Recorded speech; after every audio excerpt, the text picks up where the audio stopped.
Welcome back to the Oakland Men's Basketball Notebook. My name is Neal Ruhl, the voice of the Golden Grizzlies, here with two of the very best rebounders in all the Horizon League. Of course, that is Dan Oladapo, who leads the Horizon League in rebounding, and hot on his heels, of course, the freshman Trey Townsend as well.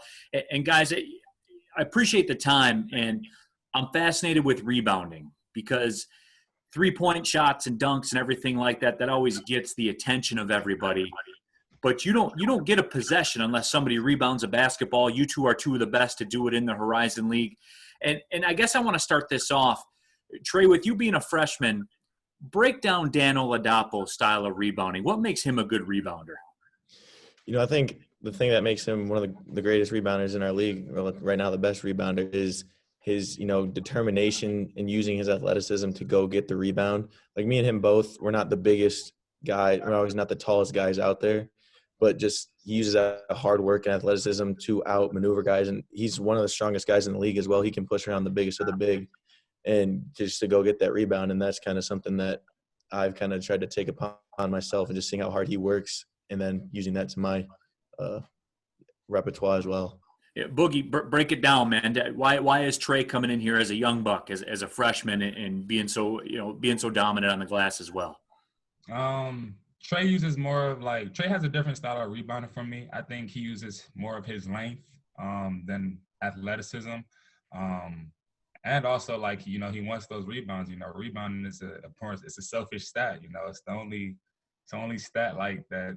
I mean, it's a weird stat, but it's a selfish stat at that. But I think Trey uses more of his length as well for rebounding. Trey, it's interesting that Dan brings it up like that because it is the epitome of a selfish stat because you don't need a point guard to pass you the basketball.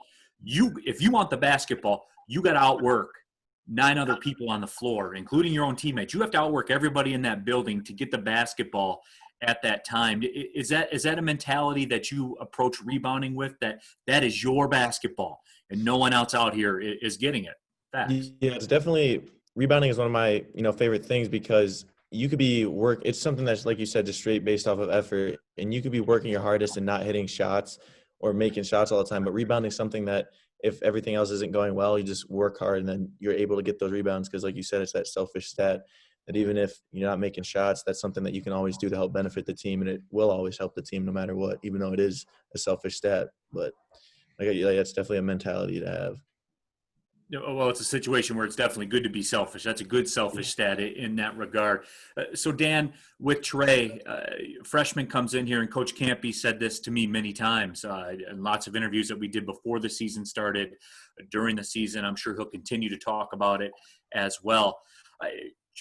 People were surprised, I guess that is a way to say, to see the way that Trey has come in here and really established himself as a force in the Horizon League.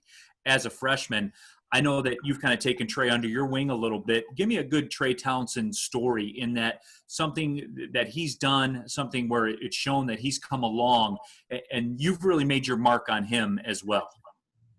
I just think, Trey's just a great kid on and off the court. I try to under my wing. I try to, when we doing drills and stuff, I see he added the little floater in his game, which is something I added my freshman year when I was in JUCO. And me and Trey on and off the court, we just spend a lot of time together. He always comes over here, watches movies, and I always go over there, But with Trey is he has so much potential. He could be, so much more in basketball, and I think, he hasn't even reached his full potential yet. So I try to just tell Trey, little tricks and stuff, little secret with rebounding, holding an opponent's arm or something like that. I try to give him tips and stuff like that. He come a long way. He still got a high ceiling. Trey, what about that too? I talk about you being under Dan's wing a little bit.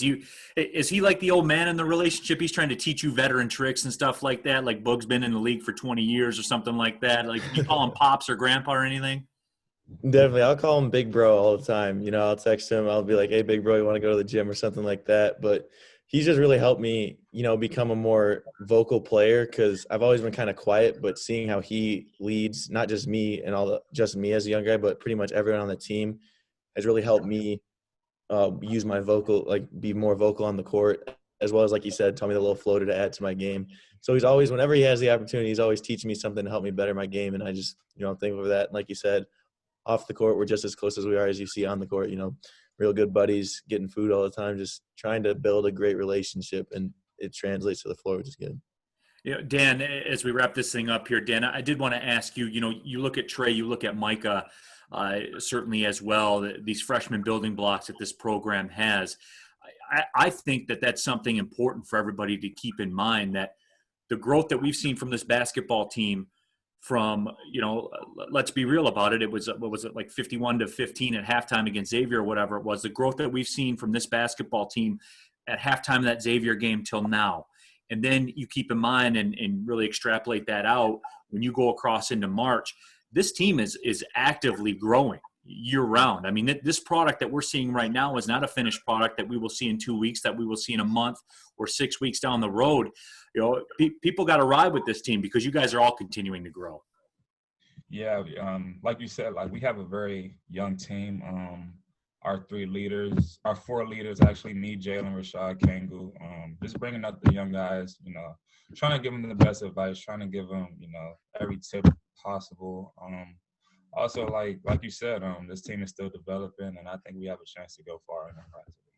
And then guys, I certainly do appreciate your time. The big bro, Dan Oladapo, the little bro, Trey Townsend. It's all bros around here, man. Thanks, you guys, for your time. I appreciate it. Yep, thanks for having me.